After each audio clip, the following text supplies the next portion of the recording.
Mutfağımdan herkese merhaba arkadaşlar. Bugün sizlerle beraber çok hafif ve çok da lezzetli olan Alman cheesecake'i yani Käsekuchen'ı hazırlayacağım. İnanılmaz lezzetli. Üzerine koymuş olduğumuz mandalinalar, özellikle içerisindeki o kremasıyla muhteşem, hatta muhteşem ötesi bir tada bürünüyor.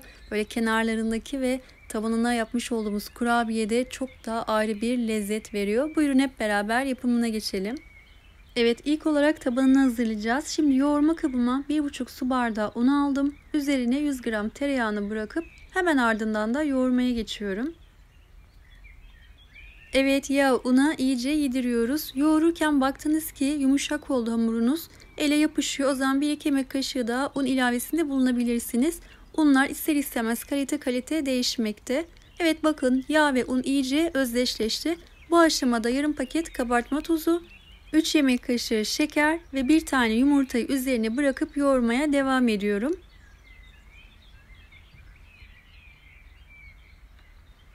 Hamurum toparlandı. Oldukça yumuşak ama ele yapışmayan bir hamurum olmuş oldu. Şimdi üzerine streç film ile örteceğim ve yarım saat kadar onu buzdolabında dinlenmeye bırakacağım. Böylece hamurumuz çok daha rahat bir şekilde şekle girmiş olacak. Bu tarz kurabiye hamurlarında muhakkak dinlendirelim arkadaşlar. Çünkü çok daha farklı bir yapıda olmuş oluyor hamurun yapısı. Evet, artık buzdolabına kaldırıyorum. Yarım saatin sonunda hamurum daha da güzel bir şekilde toparlanmış oldu. Evet, hemen kıvamını size göstereyim. Bakın. Yine yumuşak ama daha böyle tok bir halde.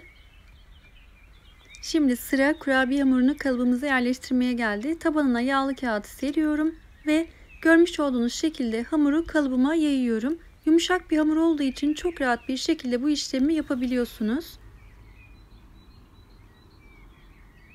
Kalıbımızın kenar duvarlarını yağlamıyorum. Hamurumuz zaten tereyağlı olduğu için çok rahat bir şekilde kalıptan ayrılacak. Ben kare kalıp kullandım ama isterseniz dikdörtgen, isterseniz yuvarlak kalıp kullanabilirsiniz. Sadece burada dikkat etmeniz gereken kısım kalıbın kenar kısımlarının yüksek olması gerekiyor. Çünkü içerisine birazdan krema dökeceğiz. Pişerken de böyle biraz daha şişecek. Eğer kalıbın kenarları dar olursa o zaman içine koymuş olduğumuz krema da taşacaktır. Bu kısmı atlamadan göstermeye çalışacağım arkadaşlar. Şimdi hamuru yayarken bakın kırılmalar, çatlamalar oluyor ama hiç problem değil. Yine parmaklarınızla bastırarak oluşan bu açıklıkları kapatabiliyorsunuz.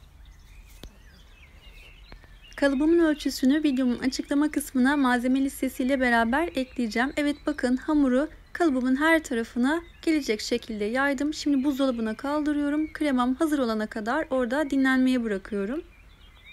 Tarifimizin olmazsa olmazı mandalina ama konserve olması gerekiyor arkadaşlar. Şimdi bir süzgeç yardımıyla bakın süzüyorum. Suyundan tamamen arındırıyorum ama suyunu atmayacağım. Jöle yapımında kullanacağız. Sıra geldi kremasını hazırlamaya. Şimdi kabımın içerisine 3 tane yumurtayı bırakıyorum. Üzerine 1 su bardağından 1 parmak eksik toz şekeri alıyorum. Sıçramaları önlemek için bir kapak kapattım. Mikserimizin önce düşük devrinde, hemen ardından da yüksek devrinde çırpacağım.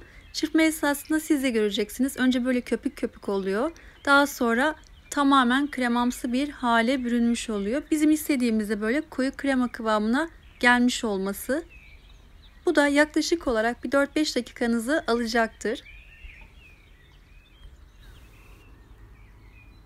İstemiş olduğumuz kıvama geldi. Şimdi bu aşamada 1 kilo quark dediğimiz ekşi kremayı ilave ediyorum. 4 yemek kaşığı da vanilyalı puding ve tekrar mikserle iyice böyle homojen bir kıvam olana kadar çırpmaya devam ediyorum.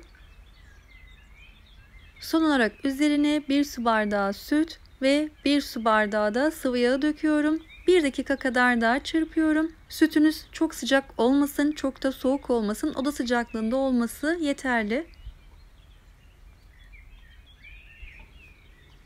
İç dolgusu bayağı fazla. O yüzden arkadaşlar kalıbınızın kenarlarının yüksek olması gerekiyor. Evet, şimdi hazırlamış olduğumuz kremayı kelepçeli kalıbın yani kurabiyemizin içine dökmeye başlıyorum. Şöyle bir soru yöneltebilirsiniz. Ekşi kremaya alternatif ne kullanabiliriz diye. 1 kilo ekşi krema yerine yarım kilosunu labne, yarım kilosunu süzme yoğurt kullanabilirsiniz. Ya da tamamını süzme yoğurt ile de yapabilirsiniz. Ama o zaman içine koyacağınız şeker miktarını biraz daha artırmanız gerekiyor. Çünkü yoğurt oldukça ekşi olduğu için kremayı da yerken sizi rahatsız edebilir. Evet, şimdi bakın üzerine suyundan tamamen arındırmış olduğum mandalinaları yerleştiriyorum. Ben biraz aralıklı yerleştirdim ama arzu ederseniz üzerini tamamen mandalina ile kaplayabilirsiniz. Evet, önceden ısıtmış olduğum 170 derecelik fırına veriyorum. Bir kabın da içerisine su bırakıyorum. Ben kek kalıbı ısıya dayanıklı olduğu için onun içerisine su bırakıp hemen bakın tabana yerleştiriyorum. Kapağını kapatıyorum ve 2-50 dakika kapağını açmamanızı tavsiye ederim ki dışarıyla temas olmasın. Eğer kapağını açarsanız ister istemez üzerinde çatlamalar göreceksiniz. Evet, benimki 1 saat 10 dakika süre zarfında pişti. Bakın nasıl piştiğini anlıyoruz. Orta kısmı hafif sallanıyor ama kenarları ise sabit. Artık cheesecake'im hazır ama fırından almıyorum. Kapağını bakın hemen göstereyim. Yarı açık kalacak şekilde kapatıyorum. Yarım saat bu şekilde fırında dinlenecek. Yarım saatin sonunda artık fırından alabileceğim. Fırından aldıktan sonra jölesini hazırlıyorum. Şimdi kabımın içerisine 1 tatlı kaşığı nişasta ve 1 yemek kaşığı da şekeri bırakıyorum. Ve 1 su bardağı süzmüş olduğum mandalinamızın suyu var. Eğer yeteri kadar mandalina suyunuz olmazsa üzerini su ile takviye edebilirsiniz. Çırpma teliyle karıştırarak hemen ocağa alıyorum. Böyle tamamen jöle kıvamına gelene kadar karıştırarak pişirmeye devam ediyorum. Cheesecake'im tamamen soğudu. Aslında üzerinin bembeyaz olması gerekiyor ama benimki tamamen fırından kaynaklı arkadaşlar. Tam 27 dakika içerisinde kurabiye hamurum ve cheesecake'in kenarları kızardı. Fırının kapağını açıp pişmeyen yerlerini pişirmeye çalıştım. Eğer sizin fırınınız da bu kadar hızlı pişiriyorsa 170 derece değil de 160 derecede, hatta 150 derecede pişirmenizi öneririm. Fırının kapağını da açmak zorunda kaldığım için çok güzel bir şekilde kabarmış olan cheesecake'im de görmüş olduğunuz gibi biraz çökmüş oldu. Ama burada yapabileceğim hiçbir şey yoktu. Tamamen fırından kaynaklı. Evet, bakın jölem hazır. Tamamen sıcakken arkadaşlar cheesecake'in üzerine bir fırça yardımıyla sürüyorum. Direkt sosu döküp de yine fırçayla her tarafına gezdirebilirsiniz. Evet arkadaşlar, Käsekuchen yani mandalinalı cheesecake'im hazır. Şimdi buzdolabına kaldıracağım. Bir gece buzdolabında dinlenecek. Ama gün içinde tüketmek isterseniz en az lütfen 5-6 saat kadar buzdolabında dinlendirin. Çekim ertesi gün kaldığım yerden devam ediyorum arkadaşlar. Şimdi kalıptan ayırıyorum. İlk başta belirttiğim gibi kurabiye hamurumuz tereyağlı olduğu için kalıptan çok rahat bir şekilde görmüş olduğunuz gibi ayrılıyor.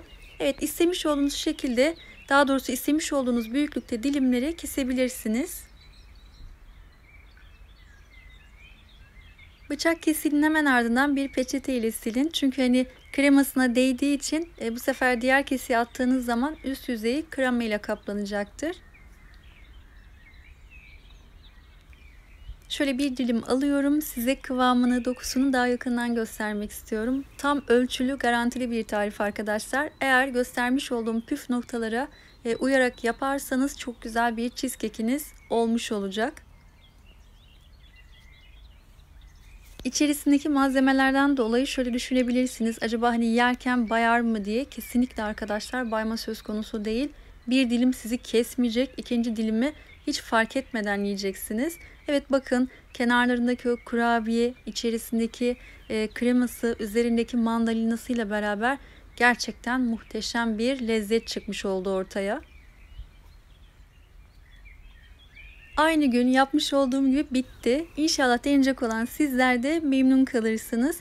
Tariflerimi denediğinizde eğer fotoğraflarsanız ve benimle paylaşırsanız ben de kanalımda paylaşmaktan mutluluk duyarım. Evet, videomun sonuna geldik. Umarım sizler için keyifli bir seyir olmuştur.